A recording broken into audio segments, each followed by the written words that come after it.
Fogo Morto, de José Linhos do Rego, capítulo 5, terceiro vídeo. Então a gente terminou com o Vitorino descompondo o negro bêbado, José Passarinho. E o José Passarinho não se acovardando tanto assim não. Ele falou assim, vem para mim de punhal, eu vou de pernambucana, que é uma espécie de faca de ponta. O capitão Vitorino não deu ouvidos. Pela estrada passava naquele instante, enchendo o mundo do tilintar de suas campainhas, o cabriolé do coronel Lula. Fizeram um cumprimento da carruagem. O mestre José Amaro não se levantou como de costume. Vitorino tirou o chapéu de pano e o negro José Passarinho, já de pé, falou: o velho Lula anda agora na reza que nem penitente. Me disseram que na casa dele até cachorro sabe Padre Nosso. O capitão, como se o negro não estivesse presente, voltou a falar. Este Lula de Holanda está brincando comigo. Soube que a dona Amélia chamou a minha mulher para falar de mim. Tenho lá medo de Lula de Holanda? Aquilo é boi de cu branco. Credo, compadre, o senhor também maltrata demais. Comadre, isto é conversa para homem. Negro e mulher não tem que se meter. Aparentemente ele ainda está um pouco magoado com ela falar que ele levou uma surra, né? Deixa eu fazer uma observação aqui. Quando ele fala que o coronel Lula de Holanda é boi de cu branco, quando assim ela fala credo, compadre, o senhor também maltrata demais, ela não está falando da linguagem dele, também, né, mas não principalmente da linguagem dele, porque isso é uma expressão que realmente existe, né, ou existia, não sei se o pessoal ainda usa, boi de cu branco. Boi de cu branco seria assim, a pessoa que se acha o melhor, né? Porque assim, eu não sei se você já pensou, a imagem é meio nojenta, mas não sei se você já pensou, deve ser bem difícil achar um boi de cu branco, né?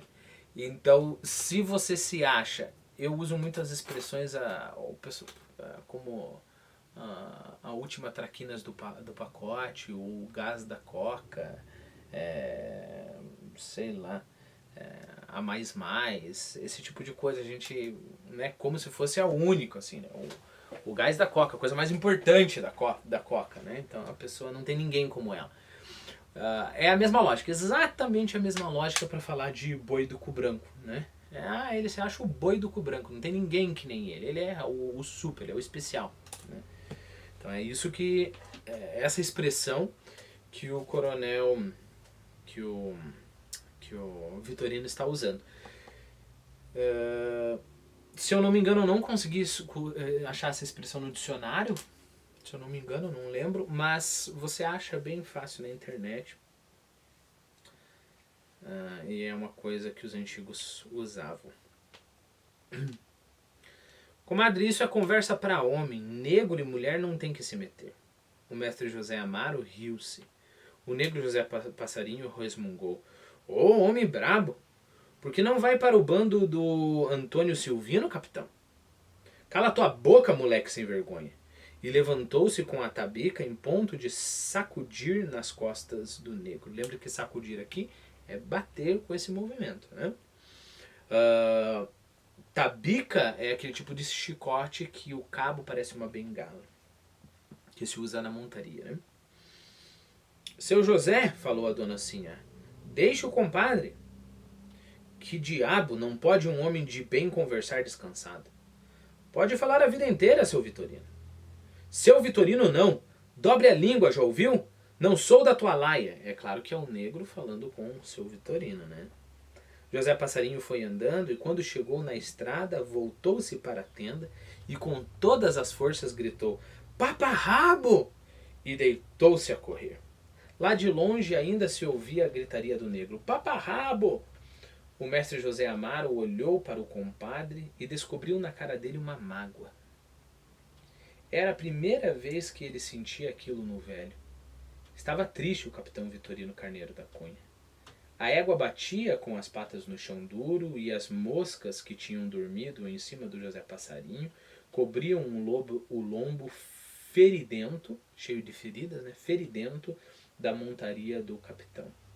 E o mestre José Amaro, para quebrar o silêncio: está mais gorda? É, estou até pensando em negociá-la. Tenho em vista um cavalo do seu Augusto do Oiteiro. Ah, desculpe, Oiteiro. Ele gosta muito dessa égua e quer apanhá-la à força. Sempre que chego lá, seu Augusto me fala em trocar os animais. Tenho estimação pelo diabo desta égua. Não troco ela por muito cavalo de fama que anda por aí. Ela tem um baixio, compadre, que parece uma sela. Quer dizer, as costas do animal faz uma concavidade assim, e aí parece... Aquilo ali deixa bem confortável, parece uma cela.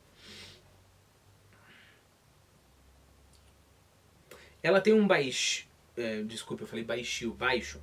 Ela tem um baixo, compadre, que parece de cela. E depois, como se voltasse de um pensamento que não havia concluído: compadre, as eleições estão aí. O Rego Barros é homem para botar ordem nessa nossa Paraíba. Veja que quem está ali falando é o homem que conhece política como a palma da mão. Compadre, eu não estou pensando nessas coisas. Vivo aqui nesta tenda e quero sair daqui para o cemitério. Besteira, compadre. O compadre tem o seu voto. O que é um voto, meu compadre? Um voto é uma opinião, é uma ordem que o senhor dá aos que estão de cima.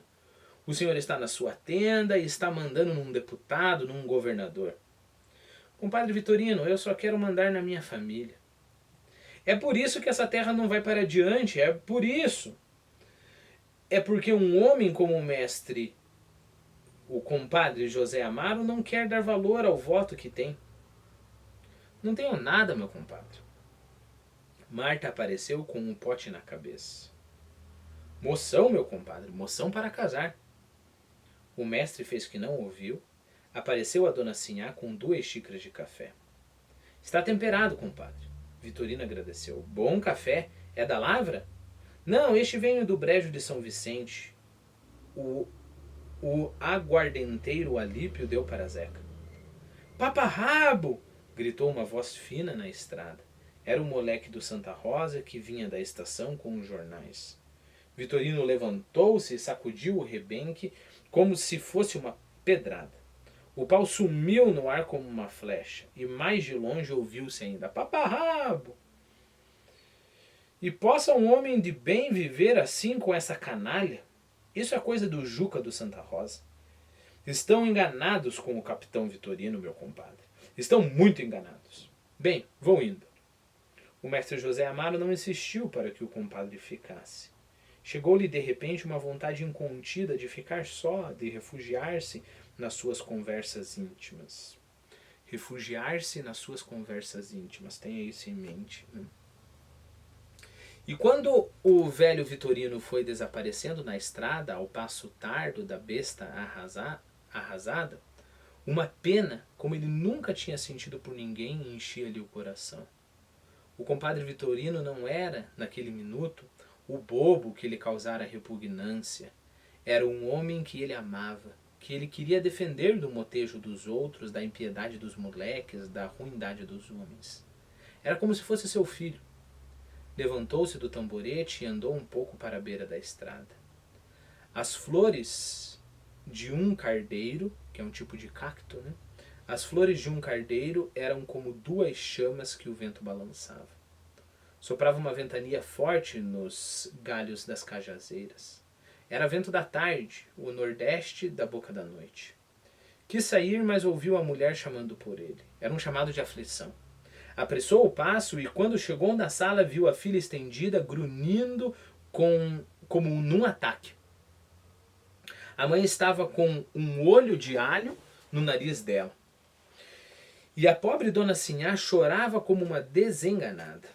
Aos poucos Marta foi saindo da crise e parou de grunhir, ficou num silêncio de muda com um olhar vago. Levaram a moça para o quarto e a mulher foi dizendo para o celeiro: estava lá dentro, na cozinha, quando ouvi um grito e corri para ver o que era. Quando eu cheguei aqui, e que vi esta menina estendida, batendo o corpo no chão como um bicho, não soube mais o que fiz. Eu bem que desconfiava de que Marta tinha qualquer coisa. Ela não me enganava. O mestre José Amaro não deu uma palavra.